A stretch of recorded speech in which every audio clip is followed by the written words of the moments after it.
Hello friends, स्वागत है आपका हमारे चैनल झारखंड स्टडी 99 पर। आज की इस वीडियो में हम लोग कवर करेंगे टी.एस. एलियट से संबंधित महत्वपूर्ण थ्योरी क्लास को। तो टी.एस. एलियट का जो साहित्य सिद्धांत है, पाश्चात्य साहित्य सिद्धांत के अंतर्गत टी.एस. एलियट को पढ़ना है। तो टी.एस. एलियट का जो काव्य सिद्धांत है, उनका जो काव्य सिद्धांत के बारे में जो धारणाएँ हैं, उन सारे सवालों को कवर किया जाएगा।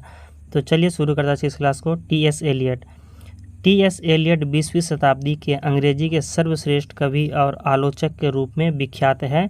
इनका जन्म सेंट लुई, अमेरिका में 26 सितंबर 1888 ईस्वी को हुआ था।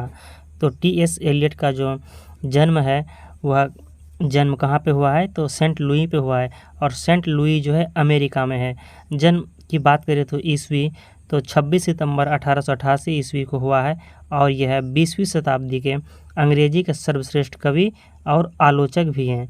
कवि के साथ साथ वो 20वीं शताब्दी के आलोचक भी हैं।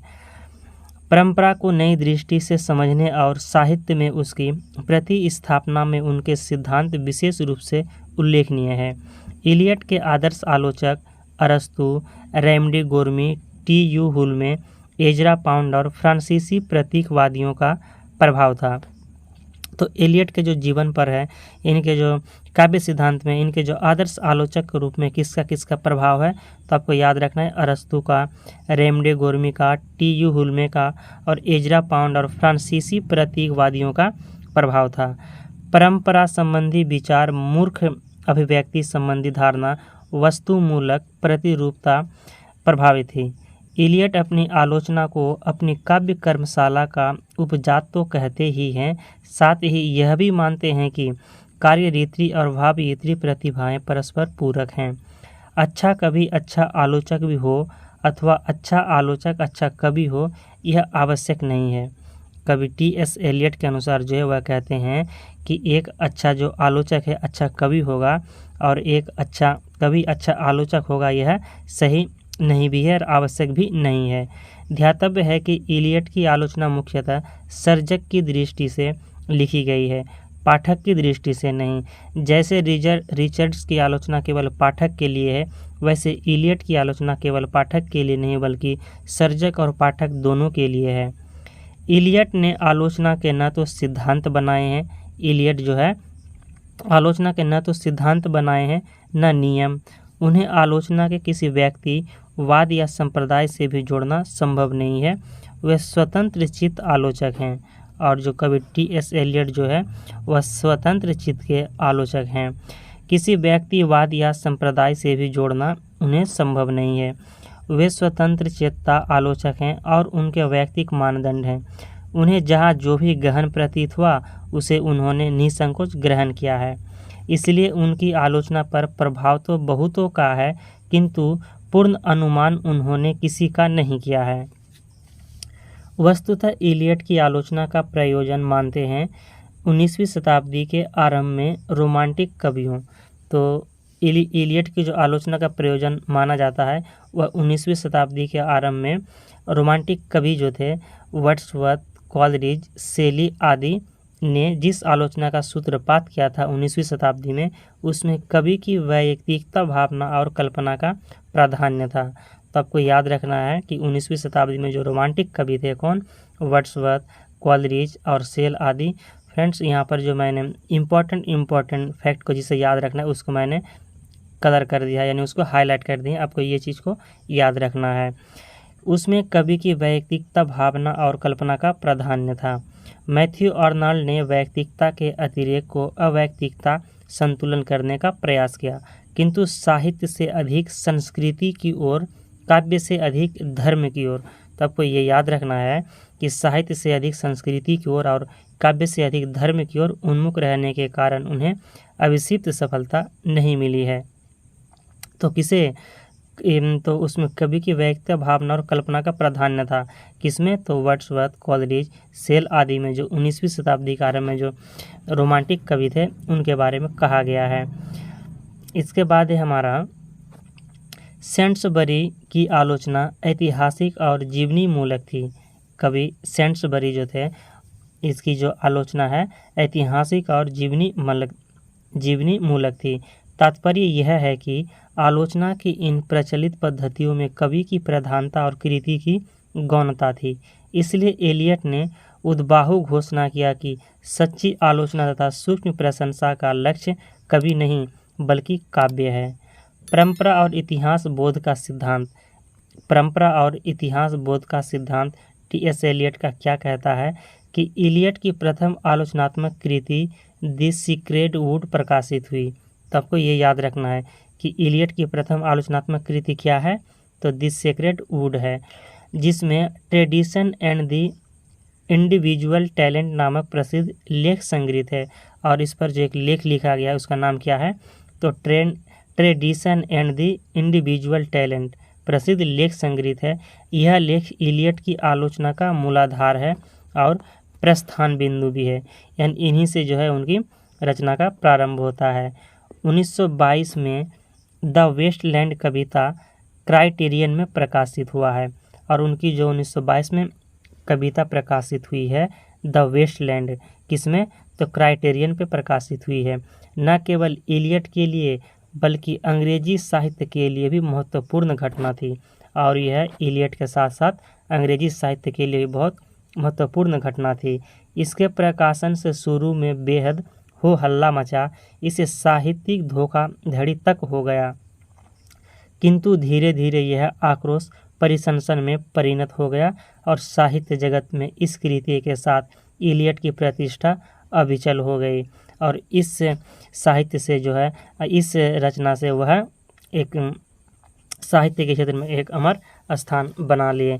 उनके ट्रेडिशन एंड इंडिविजुअल टैलेंट नामक लेख का उद्देश्य ही है रोमांटिक संप्रदाय की व्यक्तिवादिता के बदले परंपरा का महत्व स्थापित करना और परंपरा के अंतर्गत ही वैयक्तिक प्रज्ञा की सार्थकता प्रदर्शित करना।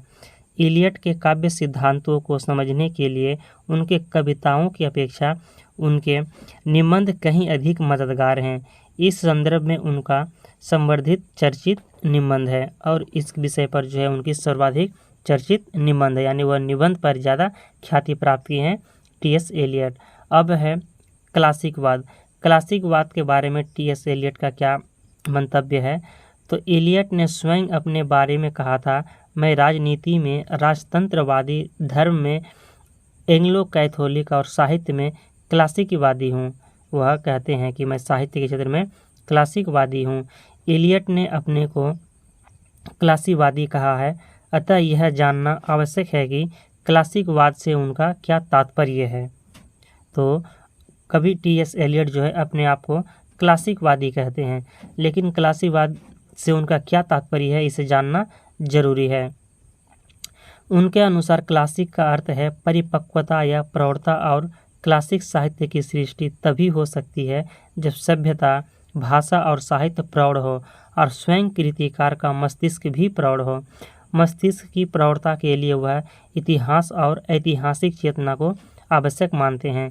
इसके लिए कवि को अपने देश और जाति के अध्ययन के अतिरिक्त दूसरी अन्य जातियों का इतिहास पढ़ना चाहिए।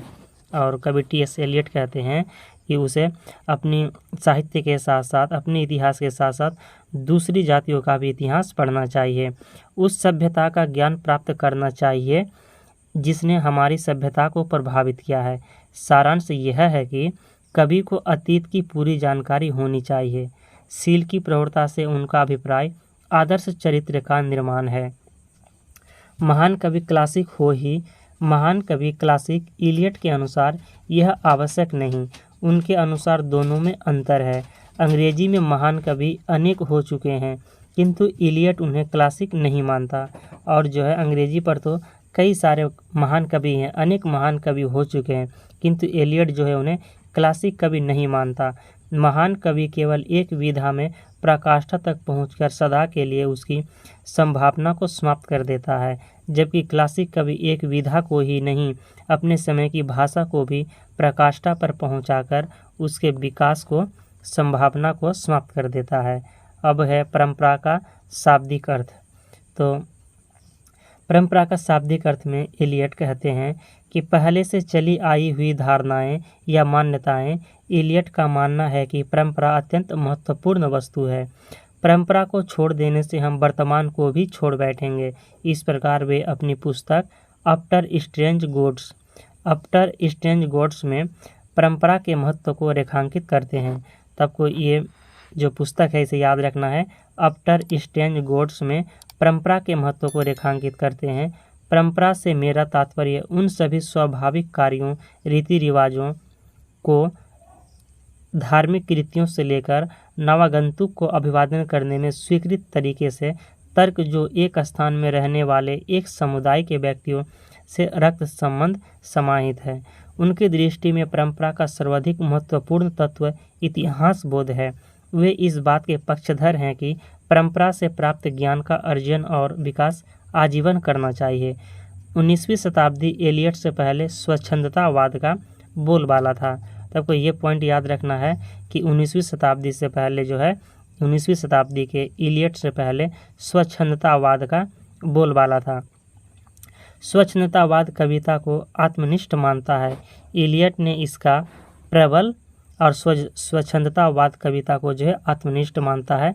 इससे एलियट ने इसका प्रबल विरोध किया और एलियट महोदय जो है इसका प्रबल विरोध किए हैं। उन्होंने यह अनुभव किया कि साहित्य अपने मूल उद्देश्य से भटक रहा है। और एलियट का कथन है कि जो साहित्य जो है यह अपने मूल उद्देश्य से भटक रहा है तथा समसामयिक कविता परंपरा से पूरी तरह से कटी हुई है। ऐसे में एलियट को यही श्रेयस्कर प्रतीत हुआ कि कविता के केंद्र परंपरा को रखा जाए और वैयक्तिकता के कारण फैली हुई भाव क्षेत्र की अव्यवस्था को व्यवस्थित किया जाए। इस विचार से उन्होंने अनेकता को एकता में बांधने के लिए उन्होंने परंपरा का सिद्धांत सामने रखा और अनेकता को एकता में बांधने के लिए वह सिद्धांत को सामने रखते हैं। एलियट के कहने का तात्पर्य यह है कि व्यक्ति प्रज्ञा परंपरा से विच्छिन्न वस्तु नहीं है। परंपरा से जुड़ा रहकर ही कवि अपनी वैयक्तिक क्षमता को अधिक सफल बना सकता है। तुलसीदास और प्रसाद इसके अच्छे उदाहरण हैं। यानी टी.एस. एलियट जो है तुलसीदास और प्रसाद के उदाहरण भी लिए हैं, उन्हें भी अपने काव्य सिद्धांत में शामिल किया है। तुलसीदास के सामने राम काव्य की एक लंबी श्रृंखला थी जिससे उन्होंने बहुत कुछ लिया, किंतु इससे अनेक काव्योत्कर्ष पर कोई आंच नहीं आई। प्रसाद की कामायनी में प्रागैतिहासिक युग से लेकर आधुनिक युग तक की भारतीय मनीषा का उत्तमांश प्रतिफलित है। फिर भी इस युग का सर्वश्रेष्ठ काव्य है और फिर भी जो है इस युग का सर्वश्रेष्ठ काव्य है। निष्कर्ष यह है कि वैयक्तिक प्रज्ञा के प्रस्फुटन में परंपरा बाधक नहीं बल्कि साधक और सहायक है। परंपरा के प्रति आसक्ति का अर्थ अंधानुकरण नहीं है। अंधानुकरण या निष्प्राण आवृत्ति से नवीनता कहीं अच्छी है। उन्होंने समझाया कि परंपरा सामान्य वस्तु नहीं है जो आसानी से प्राप्त किया जा सकता है, बल्कि परंपरा व्यापक अर्थ है। उसे दान या विरासत के रूप में नहीं प्राप्त किया जा सकता है। उसकी प्राप्ति के लिए कठोर परिश्रम आवश्यक है। इसके लिए सर्वप्रथम ऐतिहासिक बोध की आवश्यकता है। और ऐतिहासिक बोध का अर्थ क्या है ये बता रहे हैं एलियट कि ऐतिहासिक बोध का अर्थ सर्वप्रथम ऐतिहासिक बोध की आवश्यकता है। ऐतिहासिक बोध का अर्थ न केवल अतीत को उसके अस्तित्व में देखना अपितु उसके वर्तमान में भी देखना है। वे परंपरा का संबंध ऐतिहासिक बोध ही नहीं संस्कृति के साथ भी जोड़ते हैं। संस्कृति में किसी जाति या समुदाय के जीवन, कला, साहित्य, दर्शन आदि के उत्कृष्ट अंश सन्निविष्ट रहते हैं। एलियट का कहना है कि परंपरा कोई मृत या अनुपयोगी वस्तु नहीं है। एलियट महोदय का कहना है कि जो है कि परंपरा कोई मृत या अनुपयोगी वस्तु नहीं है। वस्तुतः जो मृत या अनुपयोगी है उसे परंपरा की संज्ञा देना अनुचित है और जो अनुपयोगी चीज़ है उसे परंपरा की संज्ञा देना अनुचित है। परंपरा तो अविच्छिन्न प्रवाह है जो अतीत के साहित्यिक उत्तमान से वर्तमान को समृद्ध एवं सार्थक बनाती है। निर्वैयक्तिकता का सिद्धांत टी.एस. एलियट के अनुसार जो है टी.एस. एलियट ने निर्वैयक्तिकता का सिद्धांत दिया है। तो एग्जाम पर पूछ सकते हैं कि निर्वैयक्तिकता का सिद्धांत किसने दिया, तो टी.एस. एलियट ने। अब निर्वैयक्तिकता का सिद्धांत क्या है, तो एलियट के समीक्षा सिद्धांतों में निर्वैयक्तिकता का सिद्धांत भी उतना ही महत्वपूर्ण है जितना उनका परंपरा विषयक विचार निर्वैयक्तिकता को इम्पर्सनल थ्योरी ऑफ पोइट्री कहा जाता है। और जो इनका जो है परंपरा विषय विचार है निर्वैयक्तिकता का, जिसे क्या कहा गया है, तो इम्प्रेशनल थ्योरी ऑफ पोइट्री कहा जाता है। एजरा पाउंड जिसके विचारों से इलियट प्रभावित हुए थे। टी.एस. इलियट जो है किससे प्रभावित हुए थे, तो एजरा पाउंड से। टी.एस. एलियट का मानना था कि कवि वैज्ञानिक के समान ही निर्वैयक्तिक और वस्तुनिष्ठ होता है, कभी कार्य आत्मनिरपेक्ष होता है। एलियट अनेकता में एकता बांधने के लिए परंपरा को आवश्यक मानते हैं। इस तरह साहित्य में आत्मनिष्ठता पर नियंत्रण होकर वस्तुनिष्ठता की प्रतिष्ठा हो जाती है। वे काव्य के स्वरूप पर विचार करते हुए व्यक्तित्व एवं कवि मन को केवल एक माध्यम मानते हैं। टी.एस. एलियट जो है वह काव्य के स्वरूप पर विचार करते हुए व्यक्तित्व एवं कवि मन को केवल एक माध्यम मानते हैं और काव्य की प्रक्रिया उनके अनुसार पुनः स्फुरण नहीं बल्कि एकाग्रता का परिफलन मानते हैं। इसलिए वे कहते हैं कि कवि व्यक्तित्व की अभिव्यक्ति नहीं करता है, अपितु वह विशिष्ट माध्यम मात्र है। एक वैज्ञानिक प्रक्रिया का उदाहरण देते हुए इलियट ने काव्य की रचना प्रक्रिया को समझाया है। ऑक्सीजन और सल्फर डाइऑक्साइड के कक्ष में यदि प्लेटिनम का तार डाल दिया जाए तो ऑक्सीजन और सल्फर डाइऑक्साइड मिलाकर सल्फर एसिड बन जाते हैं, लेकिन प्लेटिनम पर कोई प्रभाव नहीं पड़ता और न एसिड में प्लेटिनम का कोई चिन्ह दिखाई देता है। कवि का मन भी प्लेटिनम का तार है। व्यक्तिगत भावों की कला अभिव्यक्ति नहीं वरन उससे पलायन का नाम कला है। कलाकार की दो भूमिकाएं होती है, वह परंपरा से कुछ लेता है और परंपरा को कुछ देता है। इस प्रक्रिया से परंपरा में लेने के लिए कलाकार को आत्मत्याग करना पड़ता है। इलियट ने निर्वैयक्तिकतावाद के दो रूप माने हैं। टी.एस. एलियट के अनुसार जो है निर्वैयक्तिकतावाद के कितने रूप हैं, तो दो रूप हैं। प्राकृतिक जो कुशल शिल्पी मात्र के लिए होती है और दूसरा विशिष्ट जो प्रौढ़ कलाकारों के द्वारा उपलब्धि की जाती है। उनकी मान्यता है कि तो आपको इलियट ने निर्वैयक्तिकतावाद के दो रूप दिए हैं। पहला रूप प्राकृतिक जो कुशल शिल्पी मात्र होती है और दूसरा विशिष्ट जो प्रौढ़ कलाकारों द्वारा उपलब्ध की जाती है। उनकी मान्यता है कि प्रौढ़ कवि या व्यक्तिक अनुभव क्षेत्र भी निर्वैयक्तिकता होता है। इस सिद्धांत के अनुसार कविता का जीवन स्वतंत्र होता है, वह उपयुक्त माध्यम है, अर्थात कवि कविता को लिखता नहीं, कविता स्वयं कवि के माध्यम से कागज पर शब्द विधान के रूप में उतर आती है। निर्वैयक्तिकता से इलियट का अभिप्राय मात्र कुशल शिल्पी की निर्वैयक्तिकता से नहीं है, वह कला की निर्वैयक्तिकता को प्रौढ़ कवि के निजी अनुभवों की सामान्य अभिव्यक्ति मानते हैं। भारतीय आचार्यों की तरह वह भी मानते हैं कि कवि अपने निजी भावों की अभिव्यक्ति कविता में करता है, पर उन्हें इस प्रकार प्रस्तुत करता है कि वे भाव उसके अपने ही नहीं सर्वसामान्य के भाव बन जाते हैं। अतएव इलियट की निर्वैयक्तिकता को कवि के व्यक्तिगत भावों की विशिष्टता का सामान्यीकरण है। इलियट व्यक्तिकता के विरोधी नहीं है, क्योंकि व्यक्तिकता के मार्ग पर चलकर ही निर्वैयक्तिकता तक जाया जाता है। इलियट घोर व्यक्तिकता के विरोधी है। वस्तुनिष्ठ समीकरण मूर्त विधान का प्रयोग इलियट ने शेक्सपियर के प्रसिद्ध नाटक हैमलेट की आलोचना के प्रसंग में किया है। तो आपको ये याद रखना है कि वस्तुनिष्ठ समीकरण मूर्त विधान का प्रयोग जो है इलियट ने शेक्सपियर के किस प्रसिद्ध नामक आलोचना से की है, तो हैमलेट की आलोचना से किया है। हैमलेट आलोचना का प्रसंग में किया है आलोचना। इलियट की दृष्टि में हैमलेट असफल रचना है। इलियट की दृष्टि में शेक्सपियर का कौन सा रचना को असफल माना गया है, तो हैमलेट को, क्योंकि इसमें भाव का समुचित संप्रेषण नहीं हो पाया है। इसका कारण मूर्त विधान अपेक्षित होना। इसी प्रसंग में वस्तु मूल्य प्रतिरूपता का सिद्धांत प्रतिपादित किया है। इलियट का कथन है, कला में भाव प्रदर्शन का एक ही मार्ग है और वह है वस्तुनिष्ठ समीकरण।